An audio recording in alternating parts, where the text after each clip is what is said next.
La prière. Jésus me dit, mon ami, sois assidu à la prière et fais-la le mieux possible. Éloigne de ton esprit toutes les pensées inutiles, car la prière est l'acte le plus important et le plus solennel de toute ta vie. Tu te mets en relation avec ton Dieu pour parler avec lui, pour lui exposer tes besoins, pour l'adorer, l'aimer et lui demander humblement pardon de tes fautes. Tels sont les motifs qui doivent t'inciter à prier et à bien prier. C'est pourquoi dispose ton esprit, prépare-toi en demandant le secours de Dieu lui-même, pour que la prière que tu feras lui soit agréable. Unis-toi dans la prière aux saints, aux anges, aux âmes du purgatoire, aux justes de la terre, et surtout, unis-toi en moi, qui suis l'intermédiaire entre la terre et le ciel, dit Jésus. C'est en mon nom qu'ont été faits le ciel et la terre. C'est en mon nom et par moi que l'Église prie continuellement. Eh bien, si la prière liturgique et universelle de l'Église n'est qu'un incessant recours à Dieu par l'intermédiaire de ma médiation, de même, dans la prière privée, tu dois t'unir à moi et offrir mes mérites pour lui donner de la valeur. Je vous ai dit que tout ce que vous demanderiez au Père, en mon nom, il vous l'accorderait, et il en est vraiment ainsi. Mais la prière doit présenter quelques caractéristiques que tu ne dois pas oublier.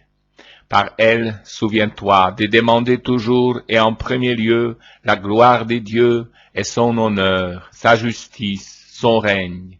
Ce sont là les raisons principales de ton existence. Tu n'es au monde que pour donner gloire à Dieu. Dans la prière, demande ensuite ton salut éternel. C'est par le salut de ton âme que tu corresponds à son dessein d'amour, lequel consiste à t'avoir créé. Demande à Dieu ces deux dons, au nom des mêmes mérites, dit Jésus.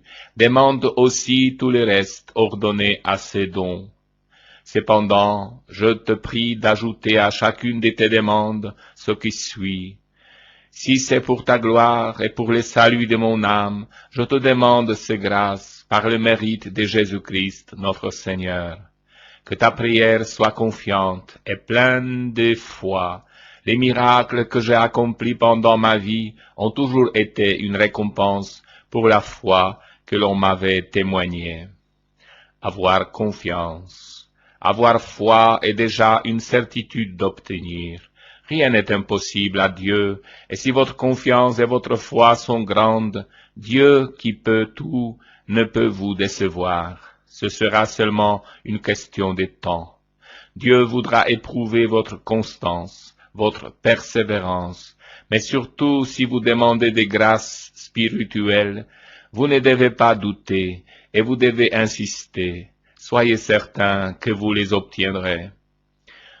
Beaucoup de mamans demandent la conversion de leurs enfants et de leurs maris. Certes, elles voudraient que la transformation se produisît en un instant, et moi je pourrais aussi opérer des miracles de conversion retentissants. Je pourrais les frapper comme Paul d'un rayon de ma lumière et foudroyer leur esprit en l'illuminant.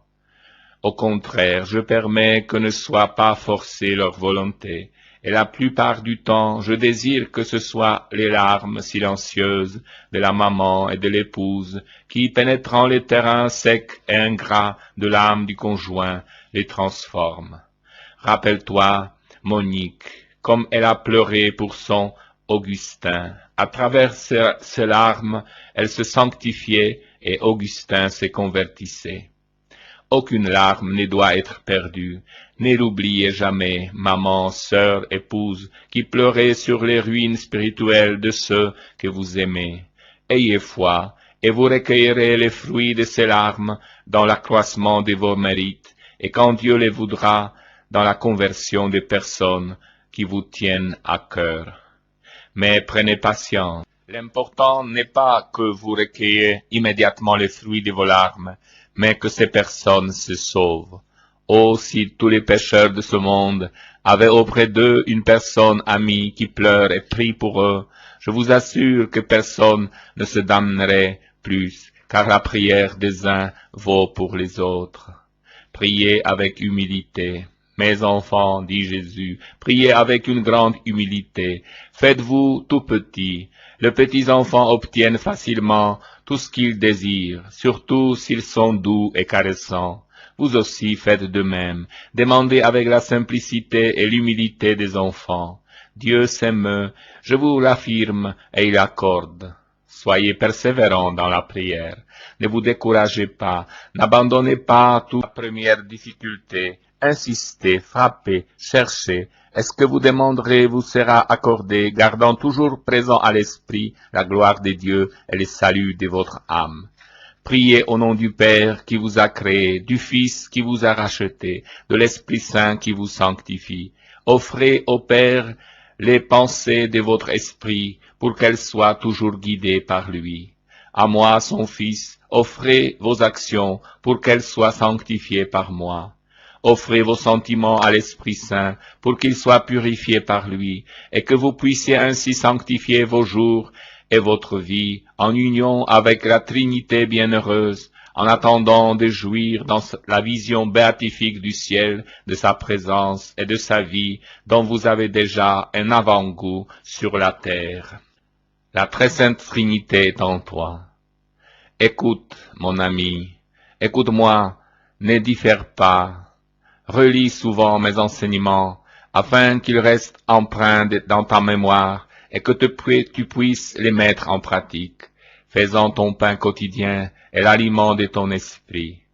Pense souvent à la très sainte Trinité présente dans ton cœur. Songe que par cette présence adorable et par les consécrations que ton corps a reçues, ce dernier est le temple de Dieu et chose sacrée. Dieu habite en toi, tel un doux hôte. Ne l'oublie pas. Transforme ta vie en un acte continuel d'adoration et renouvelle souvent ta consécration durant la journée. Dieu est toujours avec toi. Fais-lui bonne compagnie. Il y a des millions de personnes qui l'oublient, et même ceux qui savent qu'il existe le relèguent au fond des cieux, comme s'il était un être qui vit sereinement en lui-même sans se soucier de ses créatures. Mais toi, tu sais qu'il n'en est pas ainsi. Il vit auprès de toi et en toi d'une manière tellement intime que personne ne peut être plus proche de toi que lui. De ton corps, il fait son temple, sa demeure, il prend part à tes joies, il t'aide et partage tes souffrances. Il t'aime comme personne ne pourrait t'aimer jamais, et il te veut heureux de son bonheur. Il est heureux en lui-même, mais il veut partager son bonheur avec toi, à condition que tu le veuilles, et il te fixe le moyen suivant, que tu fasses en tout sa sainte volonté. C'est pourquoi accepte de bon cœur tout ce qui t'arrive, minute par minute, aussi bien les petites difficultés que les grandes. Maintiens la paix et la tranquillité. Ce qui paraît insurmontable se résout très souvent à ton insu et très facilement. Les maux sont toujours grandis par l'esprit humain qui, par voie de conséquences, augmente la souffrance. Demeure serein, reste calme, maintiens l'égalité d'humeur, faisant même un effort, car c'est là un signe de vertu et de maturité spirituelle. Le Sacré-Cœur. Écoute, mon ami, dit Jésus, je te parlerai de mon cœur, ardent d'amour pour tous les hommes, et désireux seulement d'être payé de retour, de mon cœur de chair, cœur humain, centre de la vie de tout homme. Je voudrais te faire connaître la suavité, la douceur, l'humilité, la sensibilité, l'ardeur, la bonté et les désirs de mon cœur. Je voudrais te faire pénétrer jusqu'à son tréfonds, te faire goûter combien il est suave d'y demeurer. Vous avez l'habitude de dire d'une personne bonne qu'elle a bon cœur. C'est le plus bel honneur que tu puisses lui faire en parlant ainsi. La bonté de son cœur, elle la manifeste dans ses paroles, qui sont la traduction des pensées bonnes, et dans ses bonnes œuvres qui sont la conséquence tangible de la bonté. La personne bonne nourrit des pensées de paix envers tout le monde. Elle ne favorise pas la discorde. Elle ne sème pas les querelles. Elle déplore le mal lui-même, mais elle ne juge pas celui qui le commet. La personne bonne est soucieuse de faire du bien à tout le monde, pour voir tout le monde heureux. Un cœur bon et compatissant envers toutes les misères. Il souffre avec celui qui souffre. Il pleure avec celui qui pleure. Il n'envie personne, mais il se réjouit du bien des autres. Tout cela, tu le trouves dans mon cœur. Mon cœur est humble, bon et aimant. Il est très doux, compatissant et sincère. En lui, tu trouves toujours compréhension, paix, joie. Plonge-toi en lui et tu seras heureux. Efforce-toi de rendre ton cœur semblable au mien. Écoute-moi, je vais te parler d'un sujet qui me tient très à cœur. Je t'ai parlé de mon cœur humain, centre de la vie humaine, qui donne à la personne humaine la caractéristique de la bonté si le cœur est bon, et celle de la méchanceté si le cœur est mauvais. Toutefois, je vais te parler de mon cœur divin, le cœur de Dieu, puisqu'en moi réside la personne divine du Fils de Dieu, dit Jésus. Toutes les qualités de ce cœur résident en moi, à un degré infini. C'est pourquoi, tant que tu seras sur cette terre, tu ne pourras certainement pas comprendre les dimensions et les vertus de ce cœur sacré. Par une grâce spéciale, Saint Paul a pu connaître, bien que de manière imparfaite, la longueur, la hauteur, la profondeur de mon cœur, c'est-à-dire de mon amour. En effet, comment l'homme pourrait-il mesurer un amour sans mesure? Mes enfants, si vous saviez combien est grand l'amour de Dieu pour vous, votre vie serait totalement différente. Vous haïriez les péchés qui l'offensent et vous combattriez le mal sous quelque forme qu'il se présente à vous. Vous vous réjouiriez de tout, comme se réjouit le bon fils de faire ce que son père désire. Bien plus, votre unique souci serait précisément celui-ci, découvrir les désirs du cœur de ce Père et y correspondre dans les moindres détails. Dans mon cœur divin, sache que peuvent y prendre demeure tous les hommes, et que tous, chacun en particulier, peuvent jouir de mes tendresses infinies. Une maman aussi tendre et bon que soit son cœur ne peut pas, bien qu'elle le veuille, faire tout ce qu'elle désire en faveur de ses enfants. Mais moi, je peux tout, dit Jésus. Ce n'est pas pour rien que je vous ai dit, venez à moi, vous tous qui êtes là et ployés sous les fardeaux, et je referai vos forces. Tous, venez tous à mon cœur, immense en sa bonté, infini dans sa grandeur et sa tendresse. Que viennent à moi les petits enfants, délices de mon cœur, à cause de leur innocence, et moi je les préserverai du mal. Consacrez-moi les petits enfants, placez-les entre mes mains, l'ennemi se tient aux aguets, il veut les éloigner de moi. Quelle tristesse éprouve mon cœur lorsque ces innocents commettent leur premier péché mortel. Oh, si leur maman songeait à me les confier jour après jour, comme leur tâche serait plus facile. J'appelle à mon cœur les jeunes, qui sont l'espérance de mon Église. Combien je désire qu'ils se consacrent à moi, et qu'ils approfondissent cette consécration. S'ils répondent à mon appel, je les attire à moi, je les introduis dans mon cœur, et je leur fais comprendre et découvrir mes secrets. Mon cœur est toujours jeune, car Dieu ne vieillit jamais. Si les jeunes m'approchaient et m'étudiaient davantage, comme leur idéal serait plus grand, leur vie plus sereine, leur donation plus généreuse. Les jeunes, certains me méprisent, ils ne me comprennent pas, ils demeurent loin de moi, ils se laissent prendre par le respect humain, par l'amour du divertissement, ils ne savent pas et ne veulent pas me comprendre.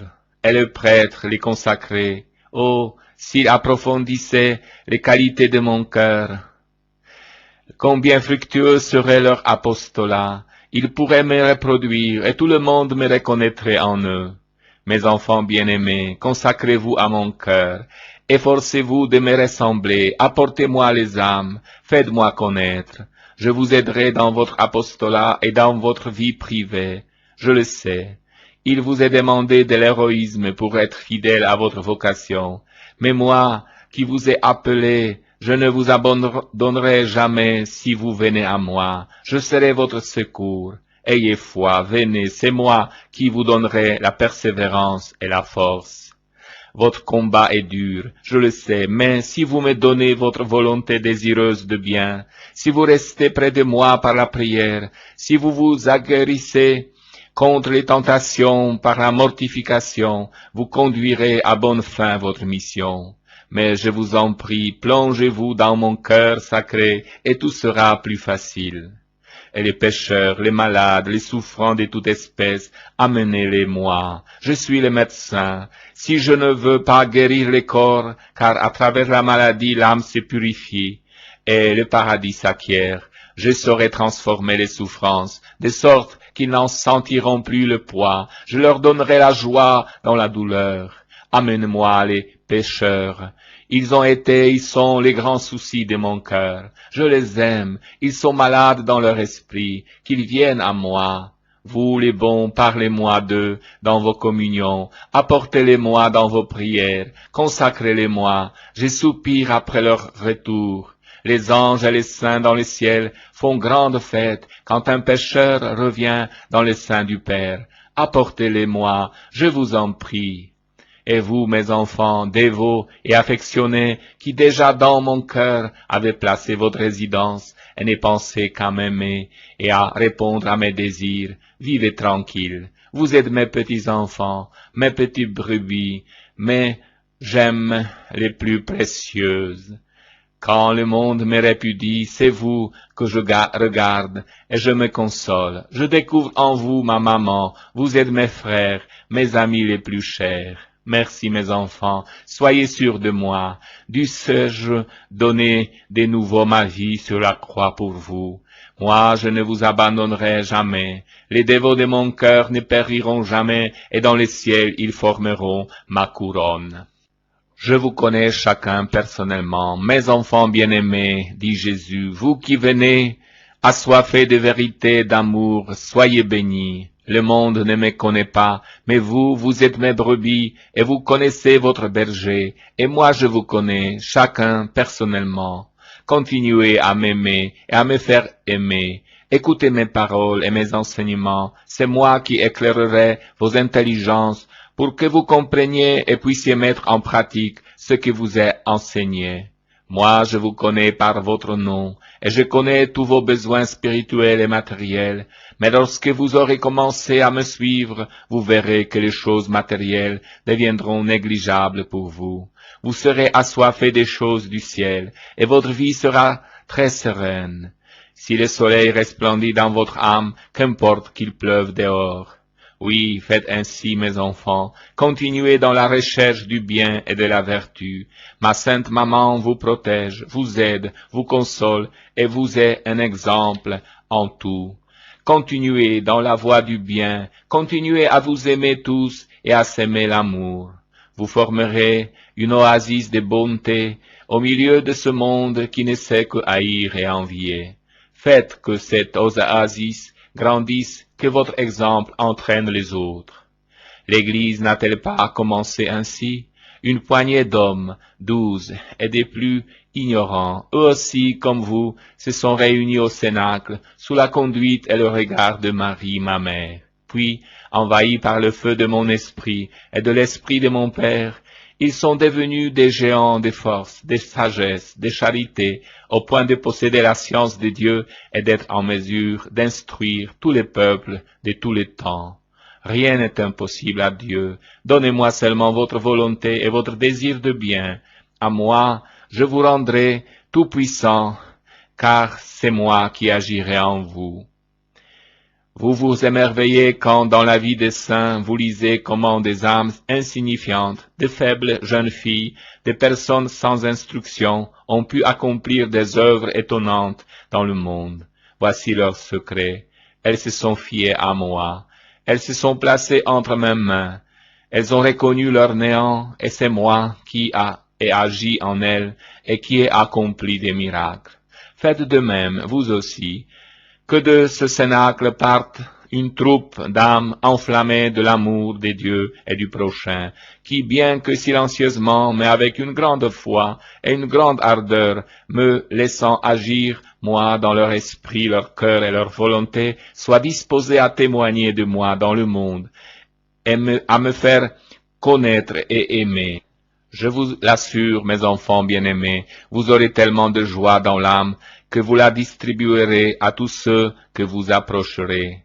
Et maintenant je vous donne ma paix dans un paternel embrassement, je vous serre sur mon cœur, et je vous promets d'aller avec vous partout où vous irez pour faire de vous des apôtres de bien, de foi et de bonté.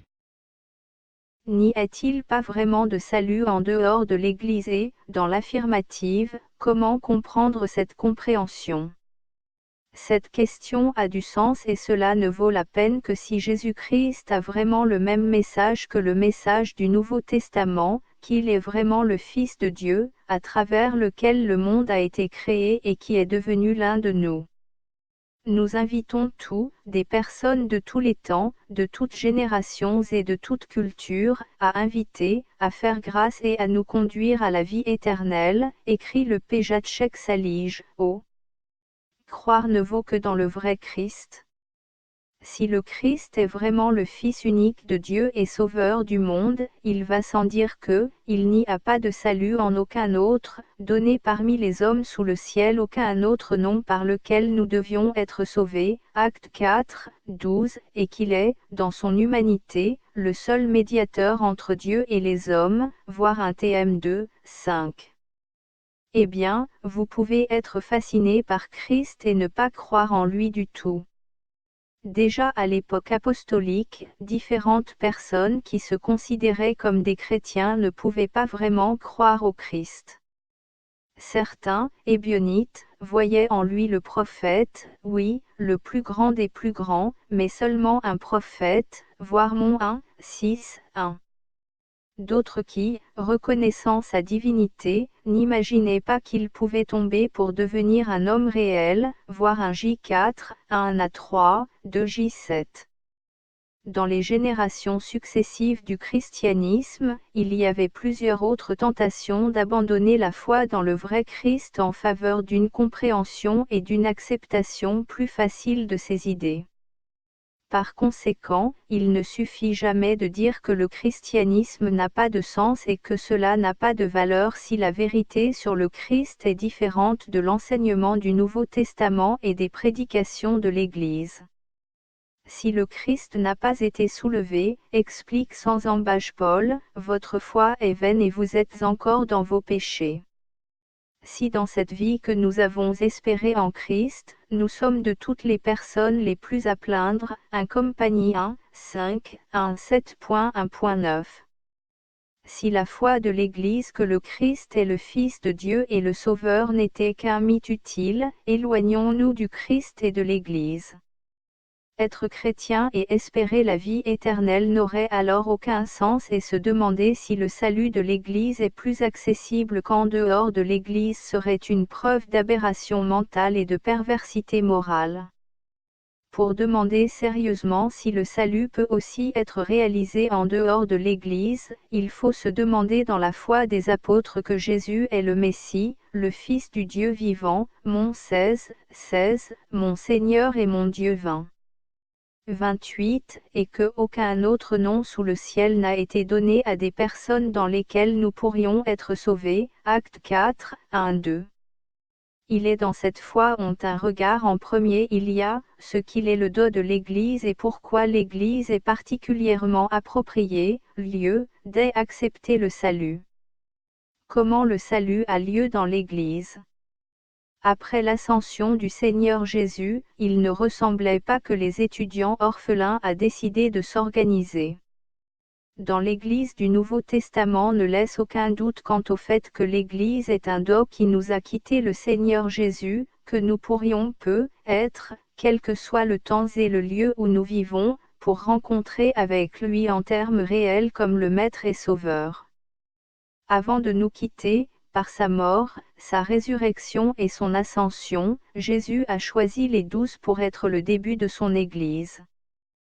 Comme il était important que les apôtres n'aient que 12 ans, le fait que l'un d'entre eux ait trahi sa vocation ait été choisi très rapidement à sa place. Actes 1, 2, 2.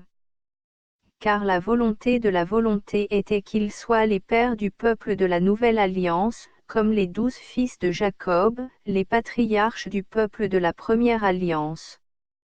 Que son intention soit de fonder l'Église et de nous accorder sur lui, Jésus l'a dit clairement à ses disciples, Mont 16, 18. Il a quitté son baptême Église, Mont 28, 19, à laquelle le baptême de Jean était seulement une ombre, Mont 3, 11 et parallèle, Actes 11, 16, 19, 3 à 5, a quitté le pouvoir de pardonner les péchés 020, 22 N, et le do Eucharistie, Mont 26, 26 à 28 et parallèle. En outre, il a promis que le même esprit veillera à ce qui a été proclamé dans la science authentique de l'Église, J 14, 26, LC 16, 10, Mont 16, 19, 18, 18, 1 TM 3, 15.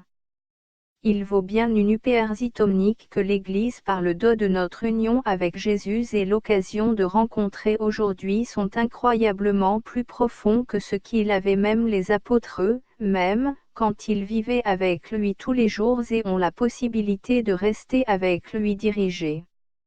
Les apôtres pouvaient, seulement, en sa présence, à elle écouter, lui poser des questions, d'être témoins de sa conduite et ses miracles. Notre capacité à l'union avec Jésus et apprendre de lui sont incomparablement plus voyons voir à la lumière des paroles mystérieuses de Jésus.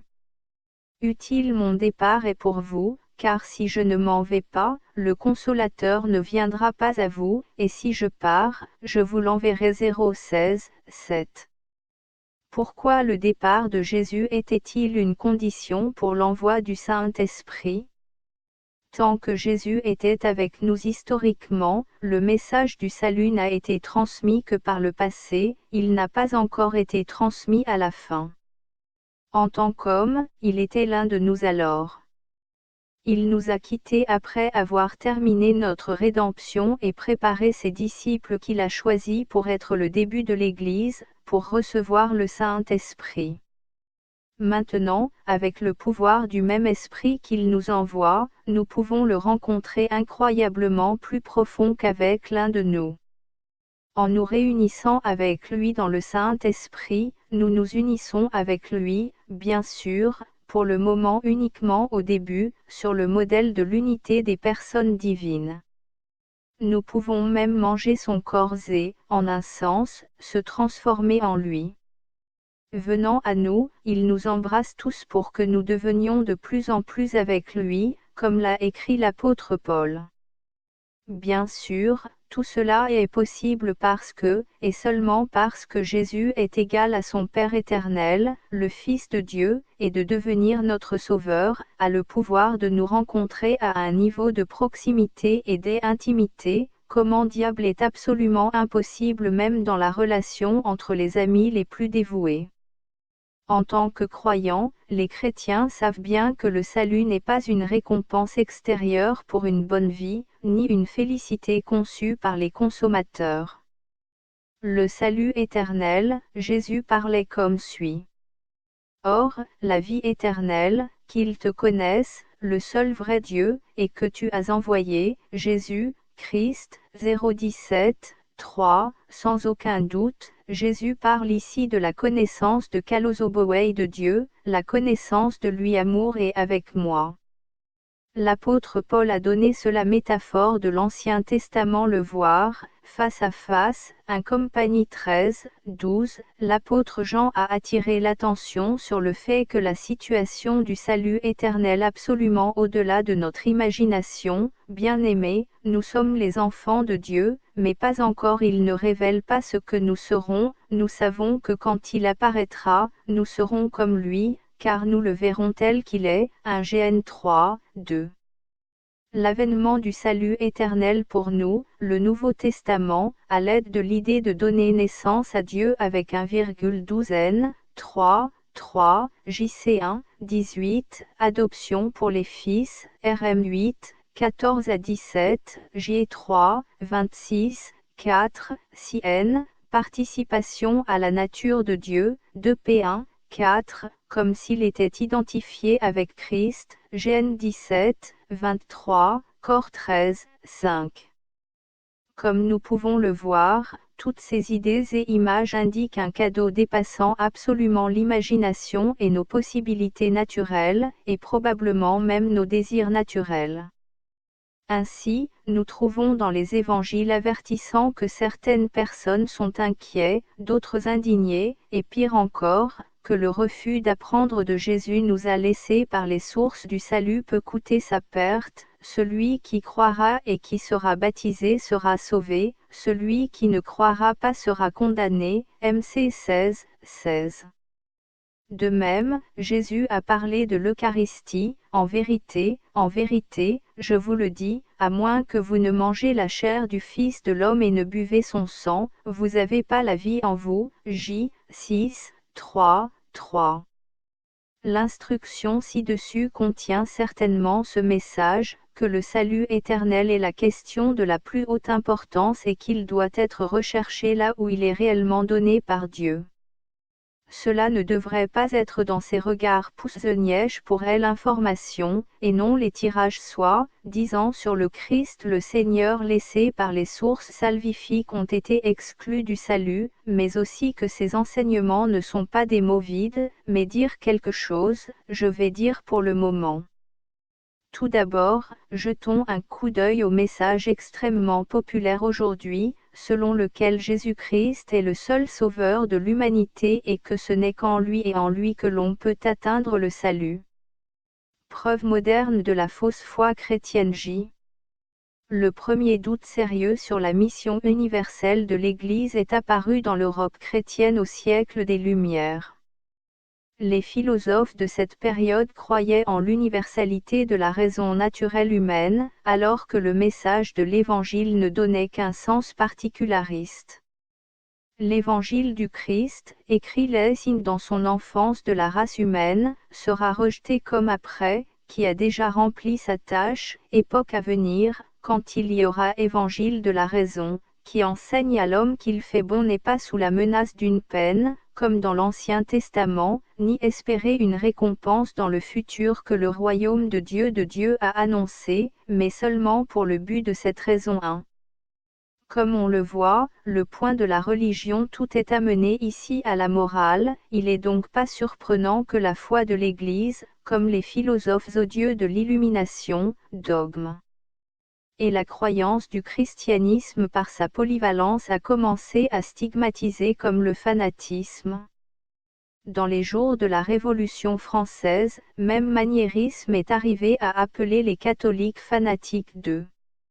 Dans les temps modernes, contester les prétentions universelles du christianisme est faite, douce, sans l'agression avec laquelle il a rejeté le message de l'Évangile au siècle des Lumières si vraiment le Christ était le seul donateur du salut.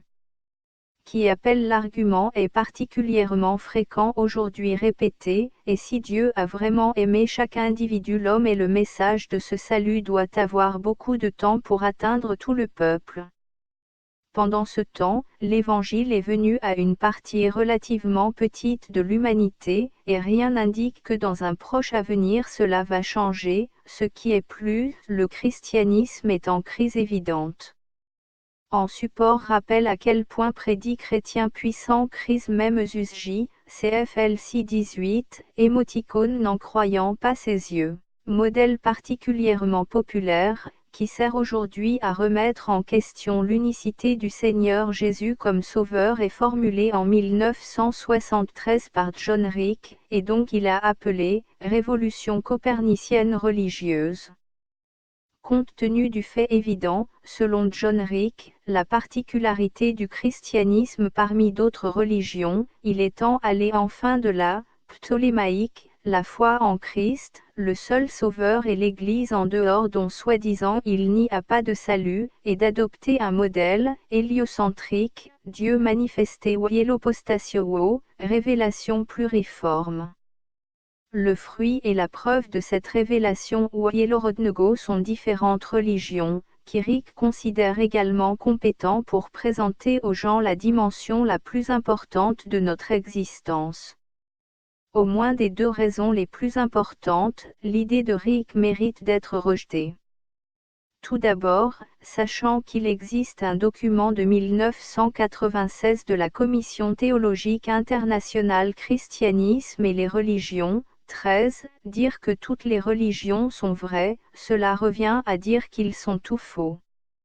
3. En d'autres termes, le droit dans le héliocentrique, proposé par John Rick est quelque chose que les religions la pratiquent ne devraient pas compter. Eh bien, il est impossible de ne pas remarquer que le christianisme ouvertement sur une telle perspective serait d'accord sur le fait que ni la parole de Dieu n'est pas vraiment la parole de Dieu ou le pardon des péchés est pas vraiment la rémission des péchés, ou les sacraments. En un mot, vous devez abandonner la foi et commencer à au mieux jouer avec les croyants. Mais surtout, ce qui porte le christianisme à l'un d'un certain nombre d'autres religions implique l'abandon de la foi dans la divinité de Jésus et son Père Zedouietnosk, qui est, pour le dire simplement, implique la destruction de l'essence même du christianisme et la satisfaction de sa coquille morte, ne convient que pour l'élimination. Selon Rick, la foi en la divinité de Jésus n'est qu'une métaphore poétique, exprimant qu'il était quelqu'un d'extraordinaire au-delà de toute imagination. Inutile de dire que la métaphore poétique est aussi, de l'avis de Rick, à la fois la croyance que notre rédemption a eu lieu sur la croix, ainsi que la croyance que Christ a été ressuscité. Face à une telle arrogance envers ma foi chrétienne, l'homme n'a même pas la force de discuter. Le passage cité dans la première lettre aux Corinthiens 15, 1-7, 1-9 rappelle spontanément. Si Christ n'est ni vraiment le Fils de Dieu ni ressuscité, cela n'a pas de sens de jouer au christianisme. Et surtout les grands idiots étaient des martyrs qui préféraient mourir plutôt que de renoncer à leur foi en Christ. En un mot, il ne suffit jamais de rappeler que le christianisme ne proclame pas le mythe de Jésus-Christ, qui pourrait être modifié en fonction des besoins émergents et adapté à telle ou telle préférence. Le christianisme proclame le Christ qui est le chemin, la vérité et la vie.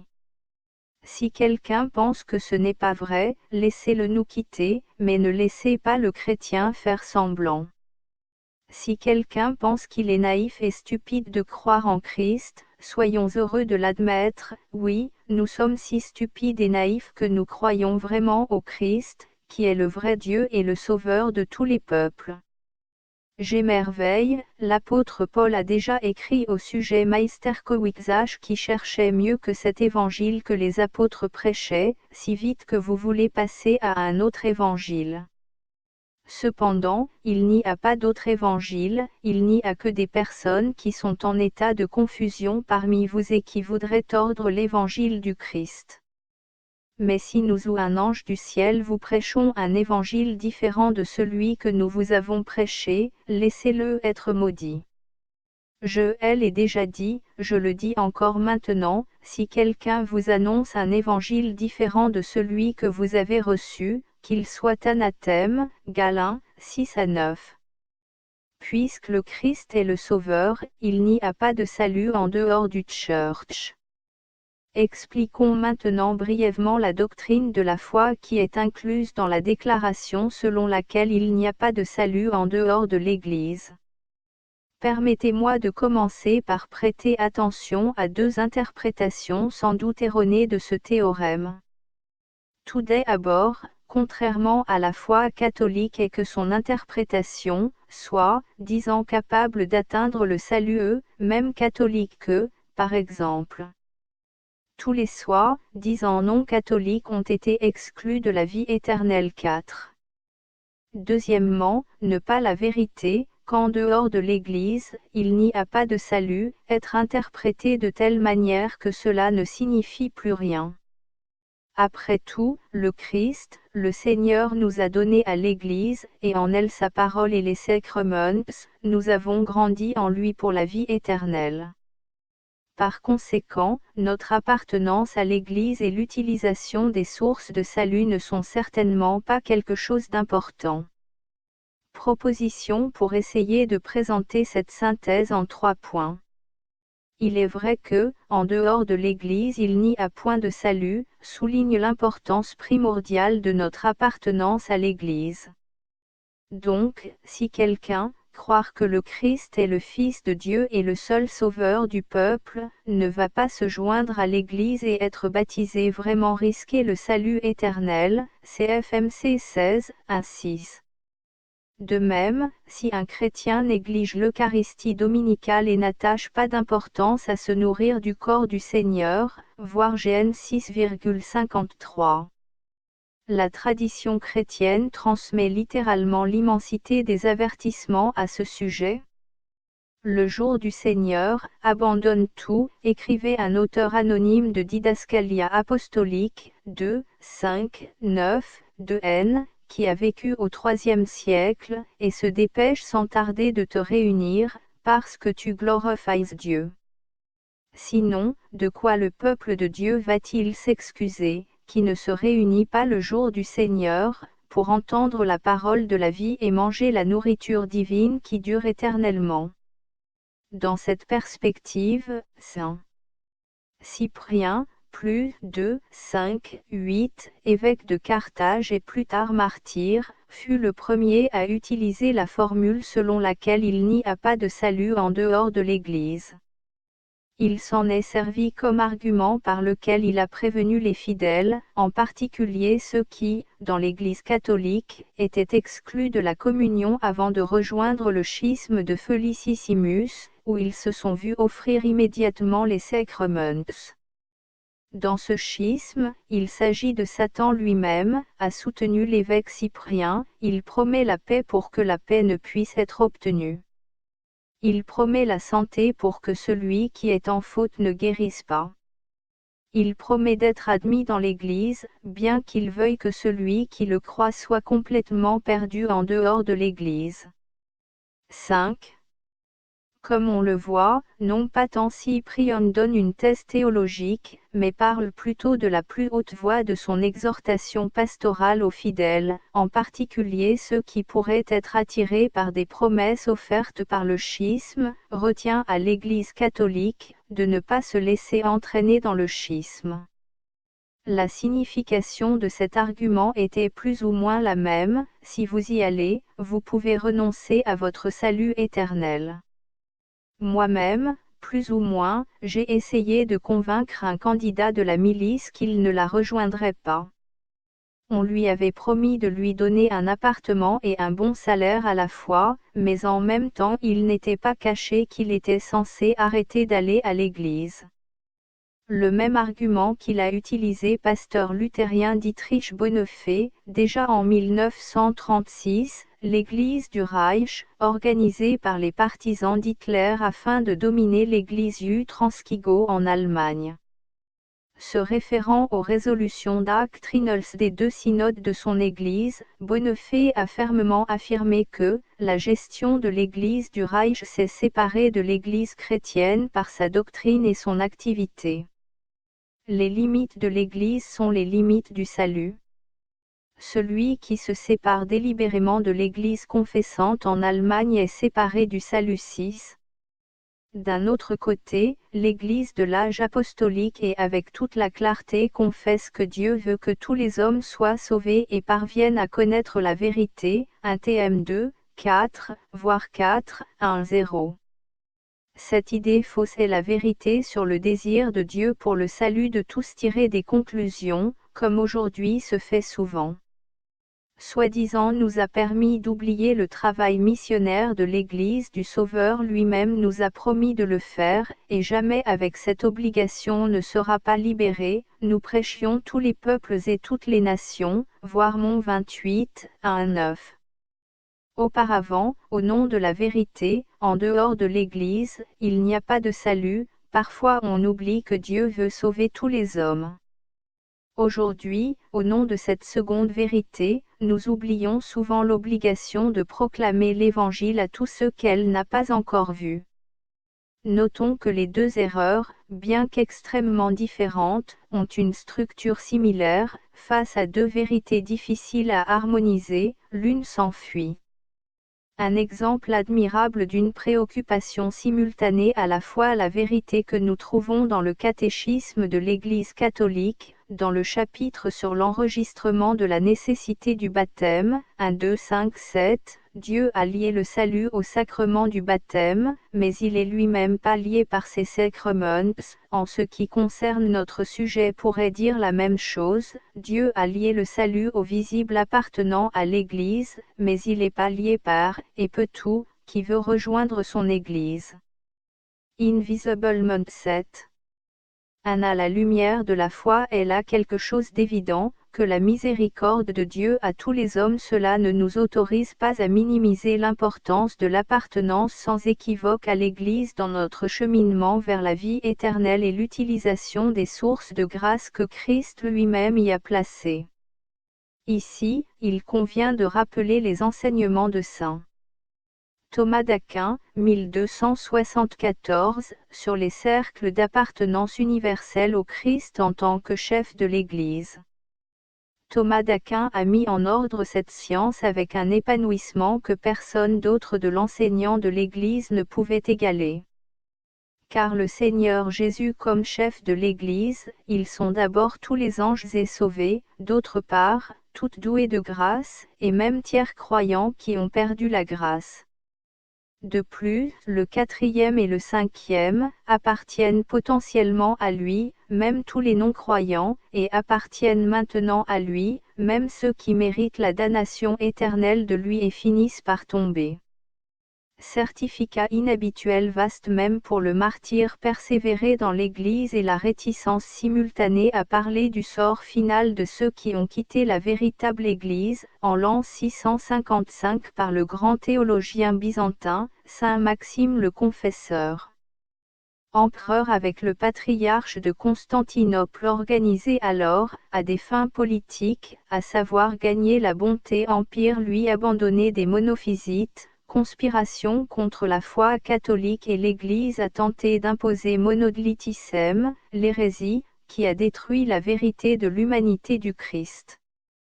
Maximus était presque le seul des personnages importants de l'Église byzantine à s'être fermement opposé à ce bricolage. Je n'ai pas l'intention d'abandonner la vraie Église, s'est-il défendu quand il a été accusé de s'aimer l'anxiété dans l'Empire. On lui a demandé, es-tu ainsi tu seras sauvé, et tous les autres iront à la perdition. Il a dit, les trois jeunes hommes, qui ne vénèrent la statue à donner les dirigeants, bien que tous les hommes, personne ne condamnait. Ils ne regardaient pas ce que les autres faisaient, mais ils ne regardaient que pour ne pas trahir eux-mêmes la vraie foi.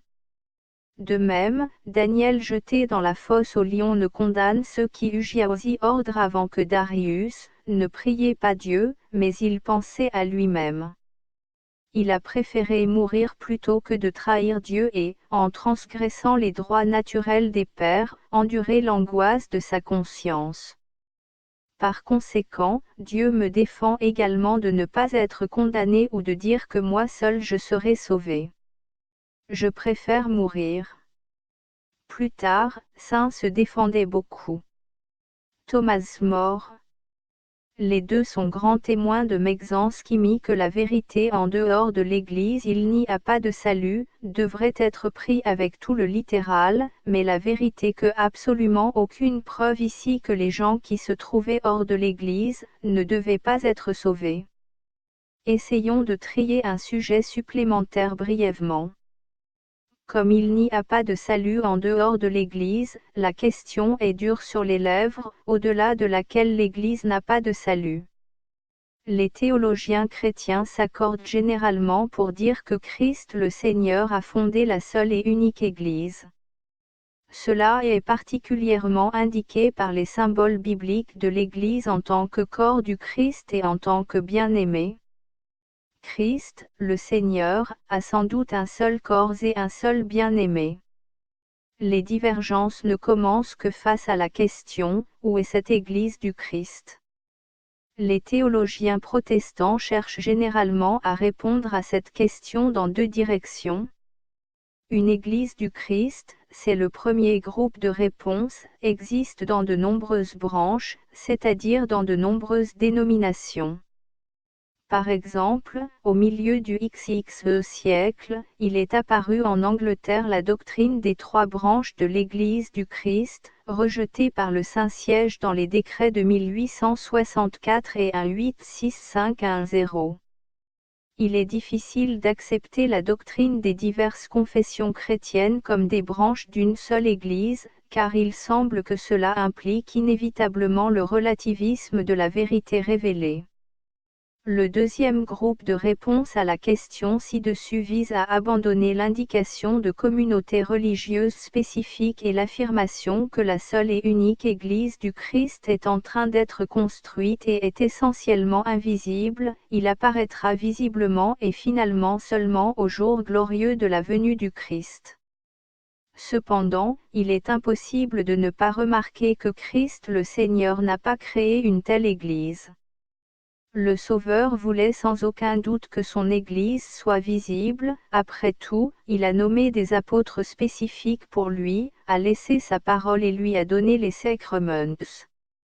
Il y a aussi des objections à la doctrine selon laquelle cette Église du Christ est réalisée de manière concrète, ici et seulement dans cette Église. Je ne pointerai pas du doigt où aujourd'hui cette doctrine est en train d'être confessée. Permettez-moi de vous rappeler comment saint Augustin a une foi polémique avec ses disciples, plus 4, 3, 0. Sa polémique avec les donatistes montre très bien la différence entre la conception catholique de l'Église et les approches rigoureuses de ces dénominations chrétiennes, qu'ils n'admettent qu'à eux-mêmes. La foi catholique, oui, la seule et unique Église du Christ reconnaît l'Église catholique et apostolique réunie autour de l'évêque de Rome comme successeur de Pierre, en même temps, cependant, refuse d'autres communautés de croyants dans le Christ une partie réelle dans la seule vraie aussi. En outre, écoutons attentivement l'explication d'Augustin. Ils veulent ou ne veulent pas être nos frères. Ils cesseraient alors d'être nos frères s'ils cessaient de dire notre Père. Ils disent, vous n'êtes pas nos frères, ils nous appellent des païens. C'est pourquoi ils veulent nous baptiser à nouveau, ils disent que nous n'avons pas ce qu'ils nous donnent. Il résulte de leur erreur qu'ils nient que nous sommes leurs frères. Nous ne répétons pas leur baptême. Eh bien, ils ne reconnaissent pas notre baptême, ils nient que nous sommes leurs frères. Nous ne répétons pas leur baptême, mais reconnaissons les nôtres, nous leur disons, vous êtes nos frères. Ils disent, éloignez-vous de nous, nous n'avons rien à faire avec vous. Et juste parce que nous avons quelque chose en commun avec vous, nous confessons un Christ dans un corps, nous devrions être sous la même tête.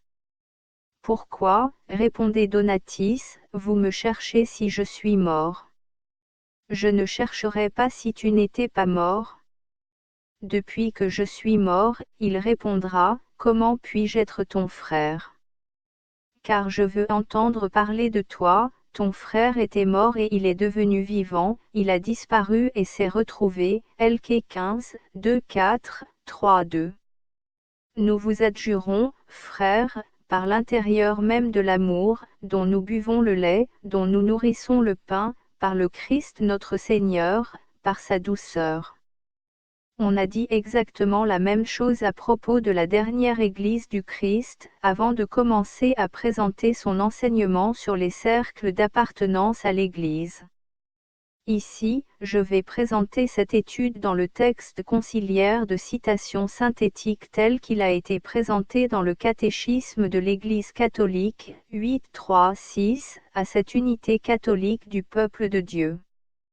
Tous les hommes sont appelés, il appartient ou sont triés les fidèles catholiques, comme d'autres qui croient en Christ, comment toutes les personnes en général, la grâce de Dieu ont appelé au salut. il est significatif que la vaste conférence conciliaire Constitution dogmatique sur l'Église, 13 à 16, a été synthétiquement résumée dans 4 numéros consécutifs de ce catéchisme. Il est difficile pour des preuves plus solides que ces deux vérités, que, en dehors de l'Église catholique il n'y a pas de salut, et en même temps, il veut embrasser le divin pasteur et sa grâce salvatrice embrasse tout le monde, nous confessons en même temps que réel et expliqué mutuellement. Père Le Notre Père, commentaire de la prière du Seigneur, par Jean-Paul II. Apprends-nous à prier. Le Seigneur Jésus nous a appris à prier d'abord et avant tout en priant lui-même, et il passa toute la nuit à prier Dieu. Évangile de Luc 6, 12. Un autre jour, nous dit saint Matthieu, il gravit la montagne à l'écart pour prier. Évangile de Matthieu 14, 23.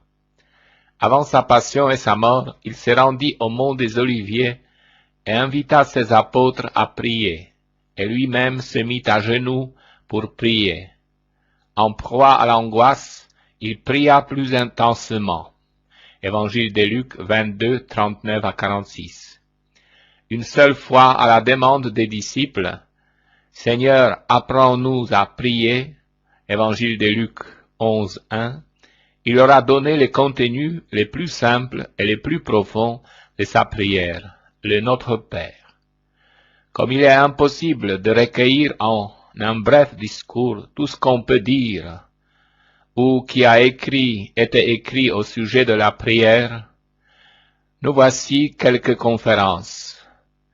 Quand nous prions, nous sommes tous disciples du Christ, mais non parce que nous répétons les paroles qu'un jour il nous a enseignées, paroles sublimes, contenu complet de la prière. Nous sommes disciples du Christ, même quand nous n'utilisons pas ces paroles. Nous sommes ses disciples simplement parce que nous prions. Écoute le Maître qui prie, apprends à prier. C'est en effet pour cela qu'il a prié, pour nous apprendre à prier, affirme saint Augustin. Un auteur contemporain écrit, comme la fin du chemin de la prière se perd en Dieu, et que personne ne connaît le chemin à part celui qui vient de Dieu Jésus-Christ, il faut fixer les yeux sur lui seul. Il est la voie, la vérité et la vie. Lui seul a parcouru le chemin dans les deux sens. Nous devons mettre la main dans la sienne et partir. Prier signifie parler avec Dieu. J'oserais dire plus encore, prier signifie se retrouver dans cet unique Verbe éternel par l'intermédiaire de qui parle le Père et qui parle au Père. Ce Verbe s'est fait chair pour que nous puissions plus facilement nous retrouver en lui, même avec le langage humain de notre prière.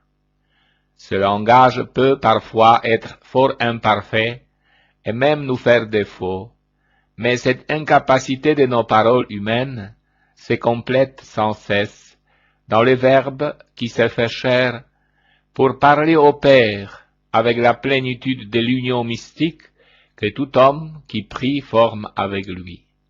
C'est dans cette particulière union avec le Verbe de Dieu que se trouve la grandeur de la prière, sa dignité, et d'une certaine façon sa définition. Il importe avant tout de bien comprendre la grandeur fondamentale et la dignité de la prière de tout homme, également de toute l'Église. D'une certaine manière, l'Église arrive aussi loin que la prière. Elle va partout où il y a un homme qui prie.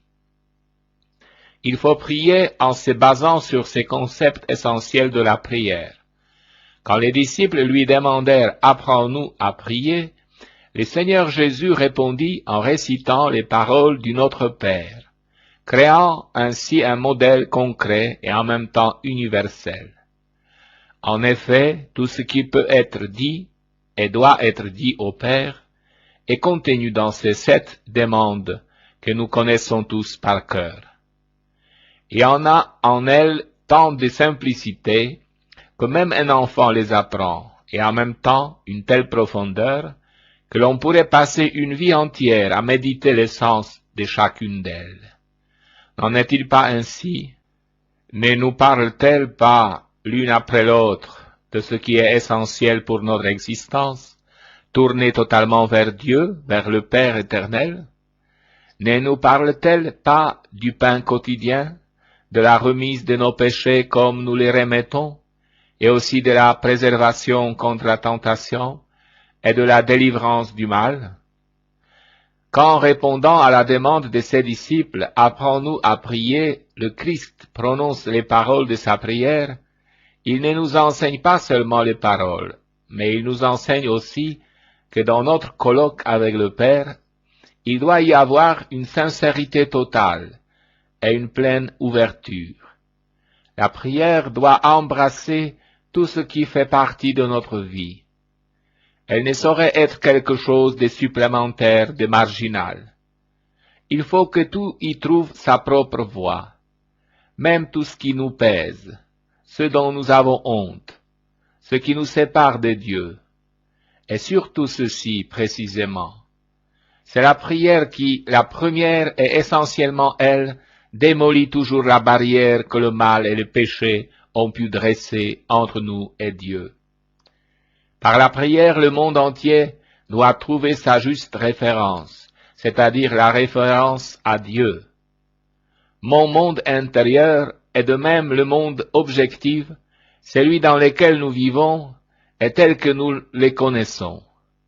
Si nous nous convertissons à Dieu, tout en nous se tourne vers lui. La prière est l'expression de cette conversion à Dieu, et c'est en même temps notre conversion continuelle, notre vie. La Sainte Écriture dit, comme la pluie et la neige descendent des cieux, et n'y remontent pas sans avoir arrosé la terre, l'avoir fécondée et fait germer, pour qu'elle donne la semence aux semeurs et les pains comestibles, de même la parole qui sort de ma bouche ne me revient pas sans résultat, sans avoir fait ce que je voulais et réussi sa mission. Prophète Isaïe 55, 10 à 11. La prière est la voix du Verbe qui tout embrasse. La voix du Verbe éternel qui traverse tant de cœurs au plus profond d'eux-mêmes, qui ramène au Père tout ce qui a son origine en lui. La prière est le sacrifice de nos lèvres. Comme l'écrit saint Ignace d'Antioche, elle est une eau vive qui murmure en nous et dit « Viens au Père ». Il faut prier sans cesse.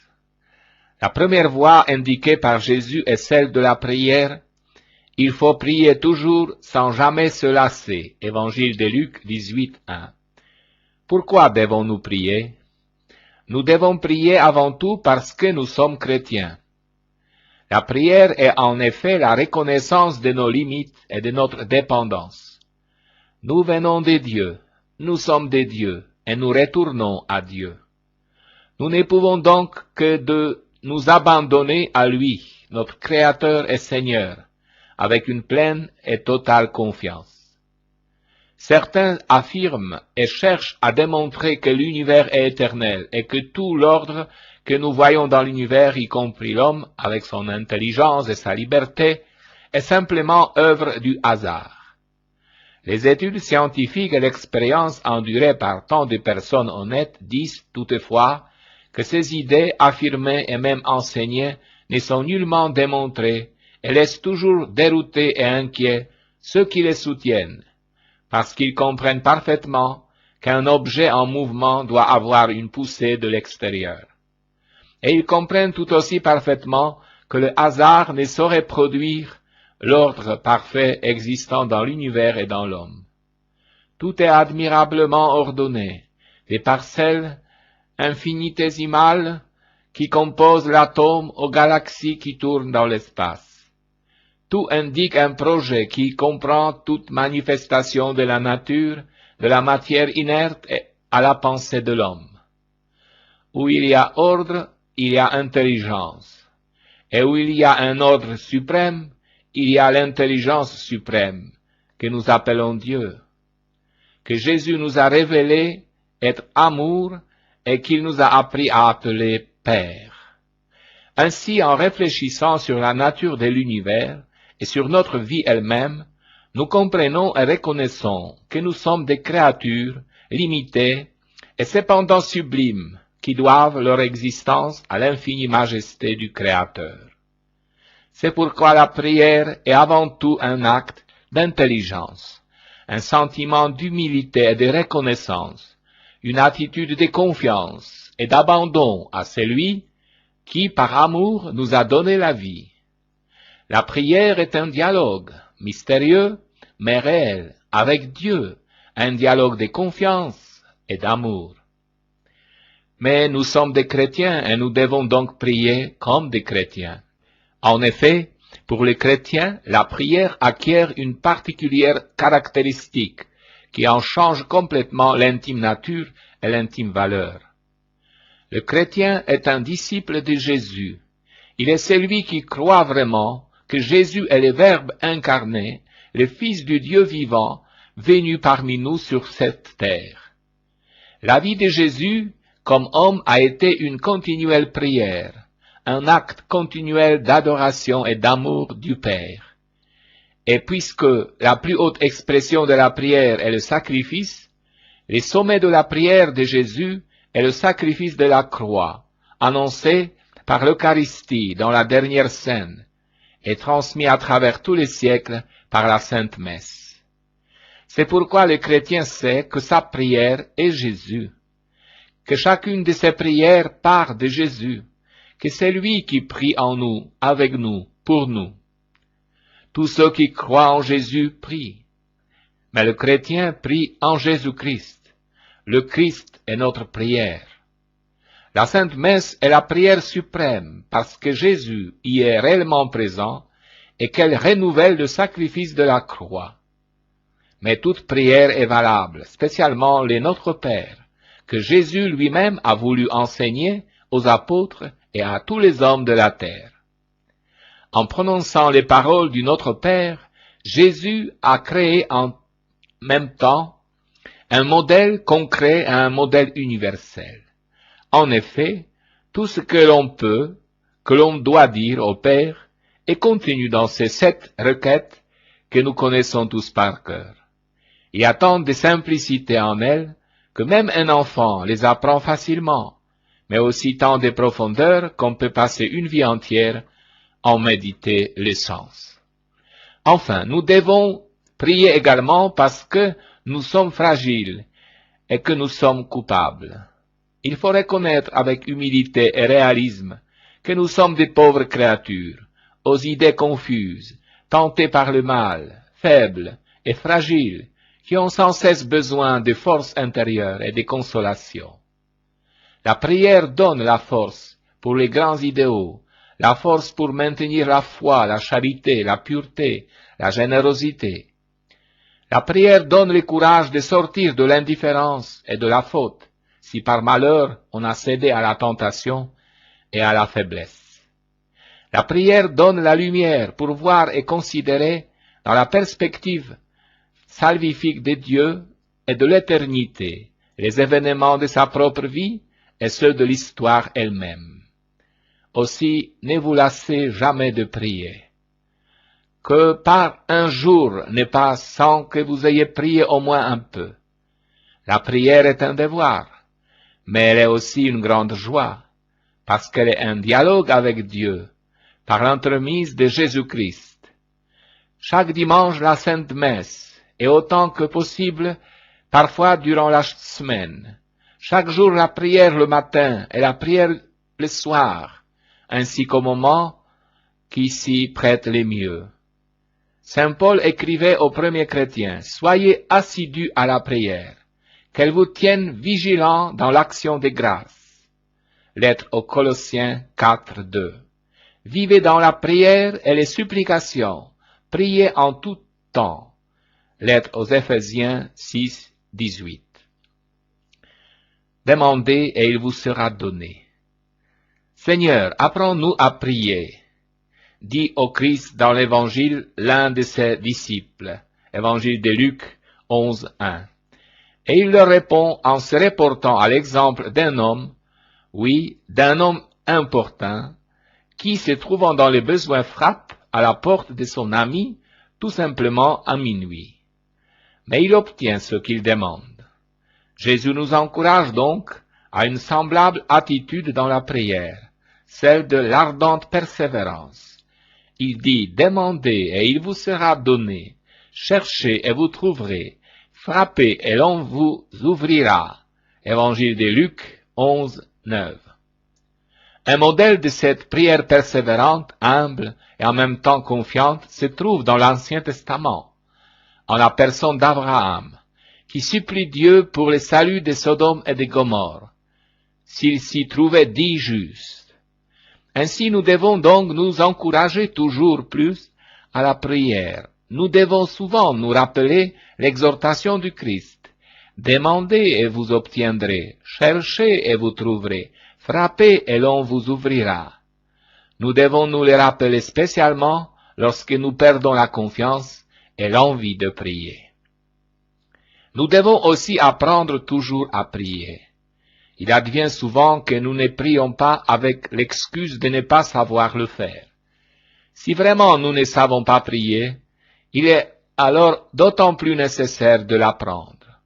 Ceci est important pour tous et semble l'être particulièrement pour les jeunes, qui très souvent abandonnent la prière qu'ils ont apprise lorsqu'ils étaient enfants parce qu'elle leur semble infantile, ingénieux, peu profonde. Au contraire, cet état de conscience constitue un stimulant indirect pour approfondir sa propre prière, la rendre plus réfléchie, plus mûre, et en chercher l'appui dans la parole de Dieu même, et dans l'Esprit Saint qui intercède avec insistance pour vous, avec des gémissements inexprimables, comme l'écrit saint Paul, la lettre aux Romains 8:26.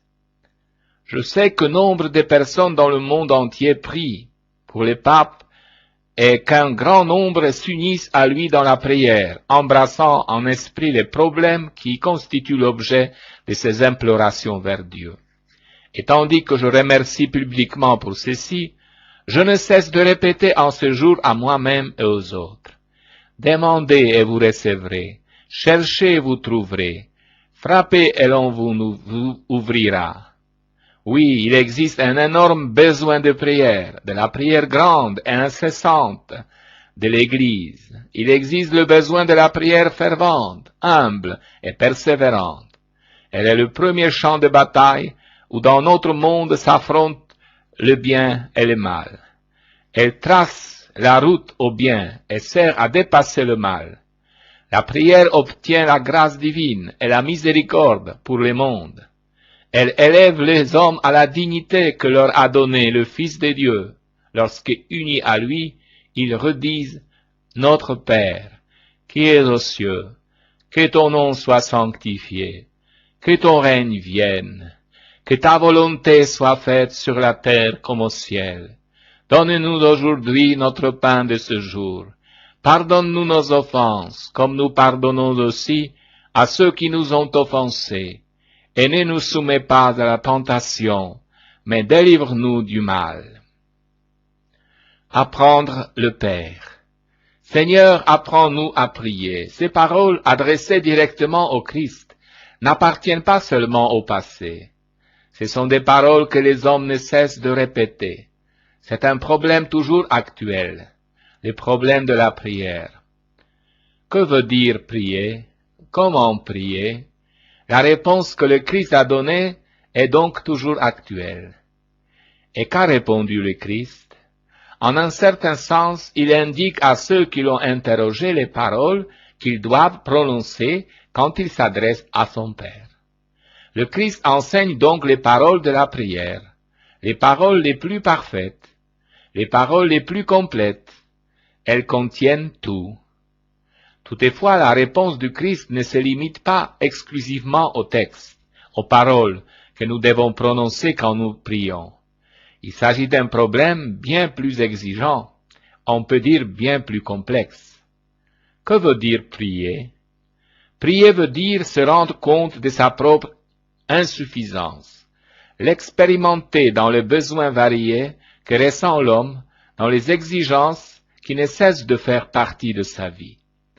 Prier veut dire être conscient, absolument conscient de tous les besoins de l'homme, de toute la vérité sur l'homme, et au nom de cette vérité, dont je suis moi-même l'objet direct, et non seulement moi, mais aussi mon prochain, tous les hommes, l'humanité tout entière, et au nom de cette vérité s'adresser à Dieu comme au Père. Alors, selon la réponse que le Christ a donnée à la demande « Apprends-nous à prier », tout se réduit à ce simple concept. Apprendre à prier veut dire apprendre le Père éternel. Si nous apprenons au sens plein du terme, dans toute sa dimension, la réalité Père éternel, nous avons tout appris. Apprendre le Père éternel veut dire trouver la réponse à la question « Comment faut-il prier ?» Parce que prier veut également dire trouver la réponse à une série de demandes liées par exemple au fait que je prie et dans certains cas que je ne sois pas exaucé. À ces demandes également, le Christ donne des réponses indirectes dans tout l'Évangile et dans toute l'expérience chrétienne. Apprendre qui est le Père veut dire apprendre ce qu'est la fidélité absolue. Apprendre le Père éternel veut dire acquérir la certitude que lui ne pourra absolument rien nous refuser. Même lorsque tout semble indiquer matériellement et psychologiquement le refus, lui, il ne refuse pas, lui, il ne refuse jamais. Donc apprendre à prier veut dire apprendre le Père de cette manière, apprendre à être sûr que le Père ne te refuse jamais rien et que par contre il fait don du Saint-Esprit à ceux qui le demandent. Les dons que nous demandons varient selon nos besoins. Tous nous demandons selon nos besoins, et il ne saurait en être autrement. Le Christ est d'accord sur cette attitude. Oui, il en est ainsi. Vous devez demander selon vos besoins, tels que vous les sentez. Et comme souvent ce besoin vous éprouve, même douloureusement, c'est sur ces tons que vous devez prier. Quand par contre il s'agit de la réponse à vos demandes, elle vous est toujours donnée à travers un don substantiel. Le Père nous donne l'Esprit Saint, et il le donne en considération de son Fils. C'est pour cela qu'il nous a donné son Fils Jésus, qu'il a donné son Fils pour les péchés du monde, qu'il a donné son Fils pour faire face à tous les besoins du monde, à tous les besoins de l'homme, afin de pouvoir toujours dans ce Fils crucifié et ressuscité donner l'Esprit Saint. C'est cela son don. Apprendre à prier veut dire apprendre le Père et apprendre une fidélité absolue envers celui qui nous offre toujours les plus grands des dons et qui, en nous l'offrant, ne nous trompe jamais. Et si parfois et même souvent nous recevons la réponse que nous demandons, ce don si grand, quand nous y est offert, contient tous les autres, même s'il arrive que nous ne nous en rendions pas compte. S'il est vrai qu'à travers le monde passe la révolution, alors cette révolution-là est la plus nécessaire pour l'homme.